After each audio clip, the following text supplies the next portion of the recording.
everybody. Pam Dors here from the Talbot Grenier Group, and with me is Theresa Brewer. So we're doing TGG talk today, and the topic today is an important one, and it has everything to do with your final walkthrough on your home.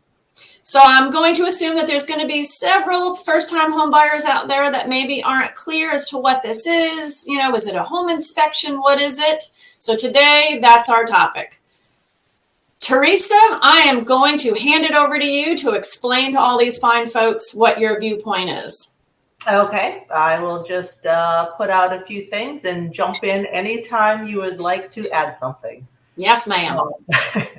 So the final walkthrough is just basically your final check on the house prior to going to closing, just to verify that there aren't any red flags or any damage that may have occurred or anything after the last time you had seen the house. Typically the final walkthrough is done after the sellers have moved out. I know personally I have done a walkthrough while the seller was still moving out, but it happens. So it also helps you, as you're doing the walkthrough, you're confirming that all of the repairs that you had agreed upon in your contract that the seller was to take care of. You want to verify that everything has been done. Also, hopefully they've left you with, or you should get receipts for all of the repairs. They should leave you paperwork if there's any warranty associated with it. So, you know, if anything happens down the road, you have all the information.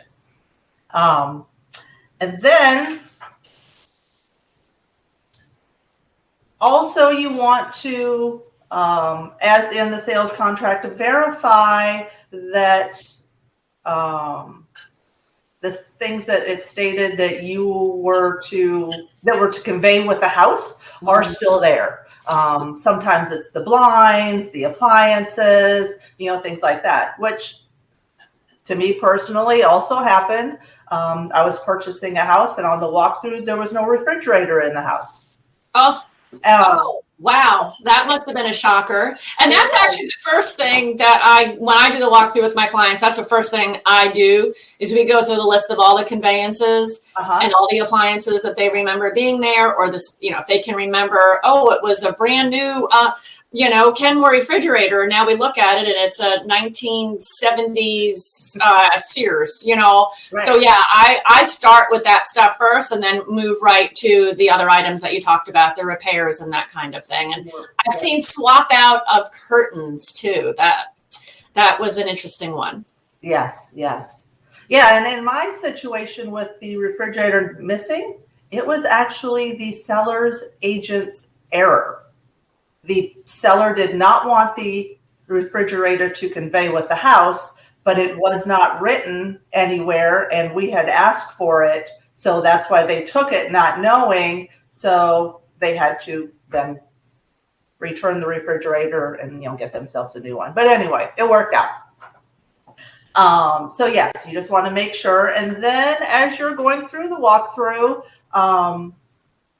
like Pam said, go down if you have a checklist, go down through that and just start checking everything, like on the stove, make sure the burner, you know, make sure everything works on it, make sure the refrigerator is working, turn on all of the faucets to make sure, you know, there's no leaks or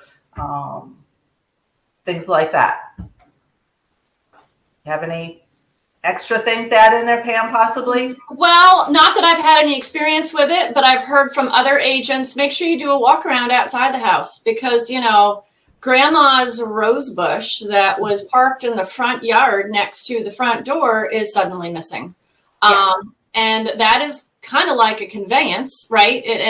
As long as it's not written in the contract that it's leaving, it should be there. Yeah. So we also do a walk around the exterior just to be sure that swing set that we said was supposed to be there was there. And that is not generally on I bring a copy of the contract. So that is not generally listed on that page where we check things off, but it would be listed someplace. So I do a quick walk around outside as well. And I do also encourage my buyers to check the appliances and to whatever extent they're comfortable with. Right. If they've had a home inspection and it was a couple of weeks prior and it's been a vacant house, it's entirely up to them as if they want to take the time and go back through. I encourage it every time. Yep. But it is entirely up to them as to what extent they want to run all the appliances and check on all of that stuff. Right. And checking even the fixtures. I know people have swapped out light fixtures before when it wasn't stated that was going to be happening. Yes. I had one the other day where the smoke detectors were hanging from the ceiling. They were not properly affixed, but they had gotten an amount of money off of the cost of the house after the home inspector had mentioned those things. To the best of the buyer's recollection, it was not something that had to be repaired because they got reimbursed for making the repairs themselves. So sometimes you have to sort of go back in your memory and between yourself and your buyer.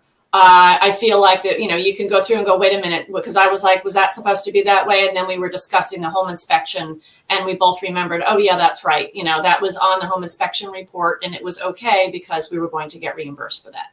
Right. Yeah. Yeah. That's good. And the next thing I was going to mention was the outside, but you've already covered all of that because I did have that happen as well. Somebody dug up some bushes that they wanted to take with them that they didn't say, we're going. And so, they had to put them back and it happens. But you have to have everything written in the contract, that isn't going to convey with the house.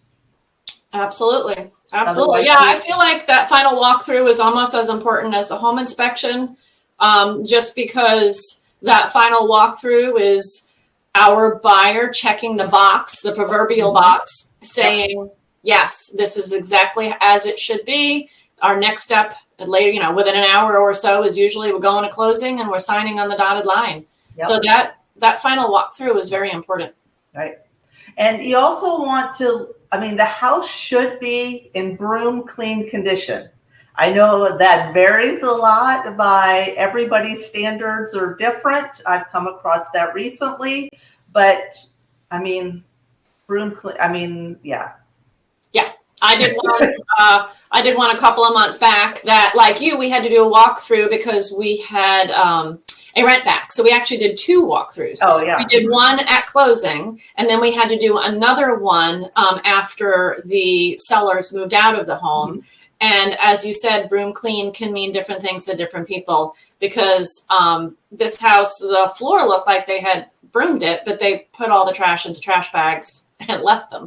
So it was absolutely swept and the floor was absolutely clean-ish, but everything was left in trash bags, which was not very helpful on the shelving units that they didn't want, kind of thing. So, and the furniture that they really didn't want to take with them, but it was clean underneath the furniture. Yeah, it was a dumpster. We needed a dumpster. No. Yeah. Oh. Yes. And that wasn't talked about prior to. Nope, sure wasn't. And I was thankful that the seller's agent was there with me because she was not anticipating that surprise either. So, but hey, that's the reason why you use real estate agents, so that you're not left to your own devices. Yes. Having to take care of these things and navigate the waters on your own, because we're here to do that. And that is what we do. And here at the Talbot Grenier Group, that is what we do best. We take care of our clients. Yes. And then only the last tip I have is all of the keys and remotes and all of that kind of stuff. Typically also, what's the name for it? For the appliances and everything. The manuals, paperwork, and operational instructions. Yes. So. Yep, all that should be available to the buyer. But as a seller, if you don't have those things, you don't have the keys, obviously, and the remotes. for the garage door openers. If you have them, they need to be there. If they're listed in the list of conveyances, they need to be there. But unfortunately, not everybody saves the instruction manuals for their appliances. I wish everybody would, but they don't always. Yes, so that is true. Yeah. Well, if there, that is all I have for today on walkthroughs. I don't know if you have any additional to add to that. No, I feel like we've covered it pretty well. Well, great. Well, I hope you have a great weekend and everybody has a great weekend. Enjoy the snow if you like snow. It doesn't look like Pam does. I like snow. But yeah, I like looking at it. Little bits. I like little bits of snow and I want to look at it and then I want to blink and then it's gone. Well, I was talking to someone earlier today and I was just so happy because my neighbor texted me this morning and said, "Oh, would you like my husband to come over and snow blow your driveway for you?" Let me think about that. And I said, "Oh my goodness, my husband had to go to work today and that's saving me from shoveling. Please, I would love it if he could come and snow blow my driveway." So there's nothing like a good neighbor. Nothing like a good neighbor with a snowblower this time of year. So. All right, everybody. Thank you very much for tuning in. We do wish you the best of weekends. Stay warm and don't get frostbite and don't work too hard out there. This is Pam Dors from the Talbot Grenier Group wishing you goodbye. And this is Theresa Brewer with the Talbot Grenier Group. Bye. Everybody have a great weekend. Bye-bye.